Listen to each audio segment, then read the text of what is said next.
ഭക്ഷണം കഴിഞ്ഞ് സമാധാനത്തോടെ അവൾ ഇരുന്നു. ലക്ഷ്മി അവളെ സൂക്ഷിച്ചു നോക്കി. കഴിച്ചുകൊണ്ടിരിക്കെ ഛർദ്ദിക്കാൻ പോയപ്പോൾ തൊട്ട് അവളെ ശ്രദ്ധിക്കുന്നതാണ്. പക്ഷേ പ്രതീക്ഷിക്കാതെ കണ്ണുകൾ നിറഞ്ഞു. നോക്കേണ്ട, നിന്റെ ഏട്ടൻ്റെ കുഞ്ഞ് തന്നെയാണ്. എന്നിട്ട് ഏട്ടനോട് പറഞ്ഞില്ലേ? ആക്ഷനാണ് മുഴുവനും. അവളൊന്ന് വിതുമ്പിപ്പോയിരുന്നു. പറഞ്ഞിട്ടെന്തിനാ? ഞാനൊരു നേരം പോക്ക് മാത്രമായിരുന്നു നാൻസി. ഞാനൊരു മണ്ടി. അതുകൊണ്ട് തന്നെ എല്ലാം പ്രണയം കൊണ്ടാണെന്ന് തെറ്റിദ്ധരിച്ചു. അവൾ അപർണയുടെ കയ്യിൽ മുറുകെ പിടിച്ചു. അതേടാ, നിന്റെ ഏട്ടൻ പണ്ടത്തെ കാമുകിക്ക് കൊടുത്തിട്ടുണ്ട് ഒരു കുഞ്ഞിനെ. അതും ഞാൻ പോയി 2 ദിവസത്തിനുള്ളിൽ. ഞാൻ അത്രേ ഉണ്ടായിരുന്നുള്ളൂ. മനസ്സിലാക്കണമായിരുന്നു. ഇനി എനിക്കോ എൻ്റെ കുഞ്ഞിനോ നിന്റെ ഏട്ടൻ വേണ്ട. നാളെ അവൾ കയറി വന്നു ഇത് എഡ്വിൻ്റെ കുഞ്ഞാണെന്ന് പറഞ്ഞാൽ തള്ളിക്കളയാൻ അയാൾക്കാവില്ല.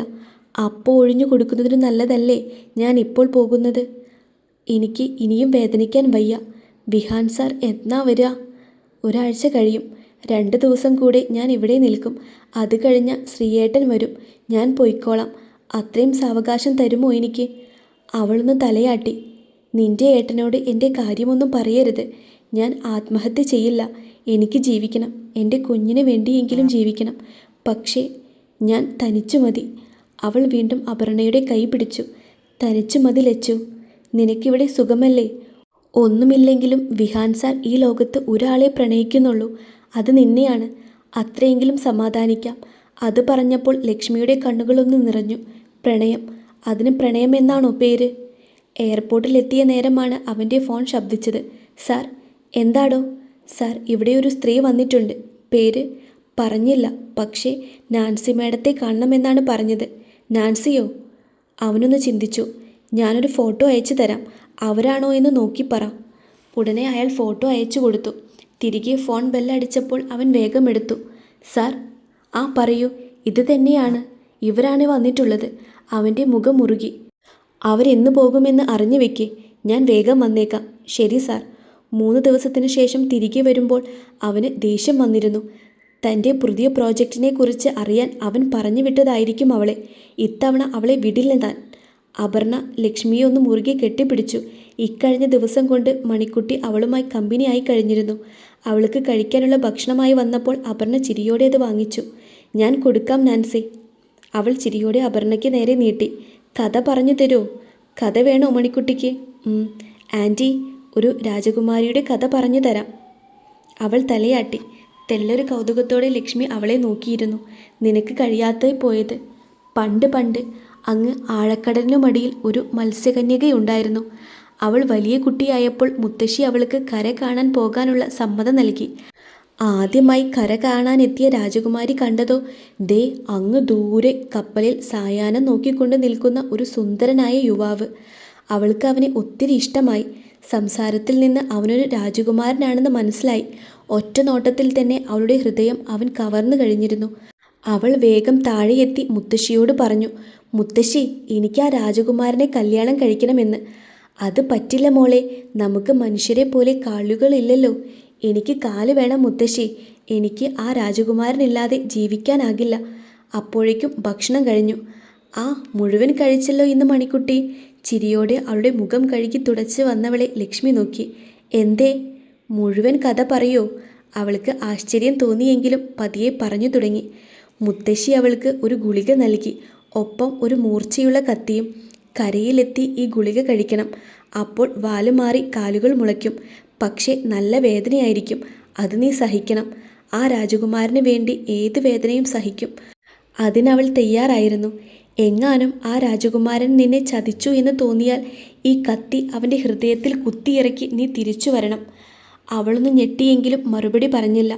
പിന്നെ ഒന്നുകൂടെ മനുഷ്യരുടെ രൂപമായി കഴിഞ്ഞാൽ നിനക്ക് ശബ്ദം നഷ്ടപ്പെടും. അത് സാരമില്ല. അയാൾക്ക് വേണ്ടി ഞാൻ അതും സഹിക്കും. അവൾ വേഗം കരയിലേക്ക് നീങ്ങി. ആ ഗുളിക കഴിച്ചു. അസഹ്യമായ വേദന. ഹൃദയം പൊളിഞ്ഞു പോകും പോലെ. വേദനയുടെ കഠിനം കൊണ്ട് അവൾക്ക് ബോധം നഷ്ടമായി. കണ്ണു തുറക്കുമ്പോൾ അവൾ ഒരു മുറിയിലായിരുന്നു. രാജകുമാരൻ അവളെ സ്നേഹത്തോടെ നോക്കി. അവനെ കാണെ തൻ്റെ ഹൃദയം പൂത്തു തളിർത്തത് കാണാൻ കഴിഞ്ഞു. തൻ്റെ പ്രണയം. പക്ഷേ രാജകുമാരന് അവൾ സഹോദരിയായിരുന്നു.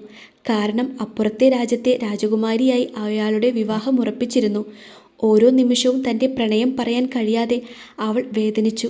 ഒടുവിൽ അവളുടെ പ്രണയം കാണാതെ, അതിൻ്റെ ആഴം കാണാതെ അവൻ ആ രാജകുമാരിയെ വിവാഹം ചെയ്തു.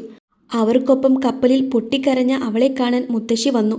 താൻ നൽകിയ കത്തിയെടുത്ത് അവൻ്റെ ഹൃദയത്തിൽ കുത്തിയിറക്കി വരാൻ ആവശ്യപ്പെട്ടു. പക്ഷേ തൻ്റെ പ്രാണനെ ഒന്ന് നുള്ളി നോവിക്കാൻ പോലും കഴിയാത്ത ആ കത്തി സ്വയം കുത്തിയിറക്കി അവൾ കടലിലേക്ക് വീണു. അവളുടെ ഹൃദയം പൊട്ടിയൊഴുകിയ ചുവപ്പ് അവനോടുള്ള പ്രണയത്തിൻ്റെ നിറമായിരുന്നു. കടലോളം പ്രണയം മനസ്സിൽ ഒളിപ്പിച്ച അവളുടെ പ്രണയം. അവനറിയാതെ പോയ അവളുടെ പ്രണയകഥ ലോകം മുഴുവൻ പറഞ്ഞു നടന്നു. അവനാകട്ടെ അതൊന്നും അറിഞ്ഞതുമില്ല. പറഞ്ഞു കഴിഞ്ഞ് അപർണ പൊട്ടിക്കരഞ്ഞു പോയി. വയ്യ, അതുപോലൊരു മത്സ്യകന്യകയാണ് ഞാൻ. എൻ്റെ പ്രണയം അറിയാതെ പോയ രാജകുമാരനാണ് നിൻ്റെ ഏട്ടൻ. എന്നാൽ ഇപ്പോൾ ഞാൻ ഒറ്റയ്ക്കല്ല, അവൻ്റെ കുഞ്ഞ് എൻ്റെ ഒപ്പം തന്നെയുണ്ട്. പക്ഷേ ബാക്കി പറയാനാവാതെ മുഖം പൊത്തി കരഞ്ഞ അവളെ ലക്ഷ്മി ചേർത്ത് പിടിച്ചു. നേരം ഇരുട്ടി. ഞാൻ ഇറങ്ങാൻ നാൻസി. ഒത്തിരി നന്ദിയുണ്ട് ഈ 3 ദിവസം എന്നെ സംരക്ഷിച്ചതിന്. മറുപടിയായി അവളെ മുറുകെ കെട്ടിപ്പിടിച്ചു. മുറ്റത്തേക്കിറങ്ങി അവൾ ഒന്നുകൂടെ മണിക്കുട്ടിക്ക് നേരെ കൈവീശി. അവൾ ഗേറ്റ് കടന്ന ഉടനെ സെക്യൂരിറ്റി ഫോൺ ചെവിയോട് ചേർത്തു. പോണം, എത്രയും വേഗം. എഡ്വിൻ്റെ കണ്ണുകൾ എത്താത്ത ഇടത്തേക്ക്. പക്ഷേ കാലുകൾ അനങ്ങാതെ ഉറച്ചുപോയി. മുന്നിൽ ചിരിയോടെ നിൽക്കുന്നു വിഹാൻ. കഴിഞ്ഞു. എല്ലാ ഓട്ടവും അവസാനിച്ചു. ഇനി ഒരിക്കലും എഡ്വിൻ തന്നെ കാണില്ല. അവനെന്നല്ല, ആരും ഇനി തന്നെ കാണില്ല. അവൻ ചിരിയോടെ അപർണയെ നോക്കി.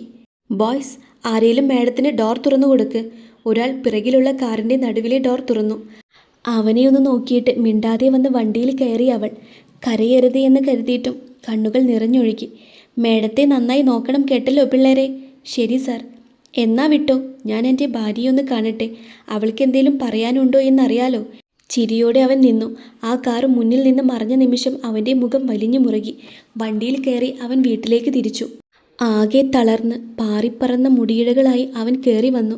സാർ, ഞാൻ കണ്ടില്ലടാ, ഒരിടത്തും കണ്ടില്ല. എവിടേക്ക് പോയി എന്ന് അവൻ കരഞ്ഞു പോയിരുന്നു. അവസാനമായി അവൻ കരഞ്ഞത് അന്നായിരുന്നു, നാൻസി അവനോടൊപ്പം ഇറങ്ങിപ്പോയി എന്നറിഞ്ഞപ്പോൾ. അതിനുശേഷം അമ്മ ആത്മഹത്യ ചെയ്തപ്പോൾ. ഈ ലോകത്ത് തനിച്ചാണ് എന്ന് തോന്നിപ്പോയൊരു നിമിഷമുണ്ടായിരുന്നു. ആ വലിയ വീട്ടിൽ അവൻ ഒറ്റയ്ക്ക്. അതിനുശേഷം അവൻ്റെ കണ്ണുകൾ നിറഞ്ഞത് ഇന്നാണ്, അവൻ്റെ അപർണയ്ക്ക് വേണ്ടി. പുറത്തൊരു വണ്ടി വന്ന് നിന്നു. ആർദ്ര വേഗം പുറത്തേക്കിറങ്ങി വന്നു. ശ്രീയെ കണ്ടൊന്ന് നിന്നു. സാറില്ലേ? ഒന്ന് മൂളി. വേറെ ഒന്നിനും ധൈര്യം വന്നില്ല. അപ്പു ഇവിടെ ഇല്ലെന്ന് എങ്ങനെ പറയും? അവൾക്കൊപ്പം കയറി വന്ന ശ്രീയെ കണ്ട് എഡ്വിൻ പകച്ചു പോയിരുന്നു. അപ്പു എവിടെ? മറുപടിയില്ലാതെ നിന്നു അവൾ. ഇവിടെ ഇല്ലേ? ഇല്ല.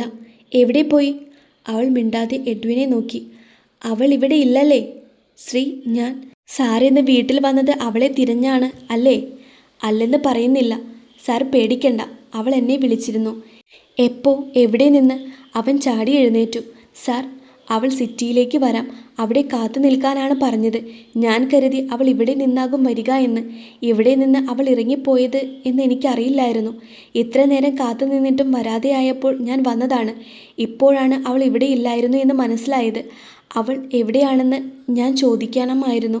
ഇനിയിപ്പോൾ എങ്ങനെയാണ് സാർ? എവിടെ പോയി കണ്ടെത്തും അവളെ? ആത്മഹത്യ ചെയ്യില്ല എന്നൊരു ഉറപ്പ് മാത്രമേ എനിക്കുള്ളൂ. പക്ഷേ അവൾക്ക് ആപത്ത് എന്തേലും പറ്റിയോ എന്ന് പറഞ്ഞു നിർത്തും മുന്നേ അവൻ എഴുന്നേറ്റ് പാഞ്ഞു പോയിരുന്നു പുറത്തേക്ക്.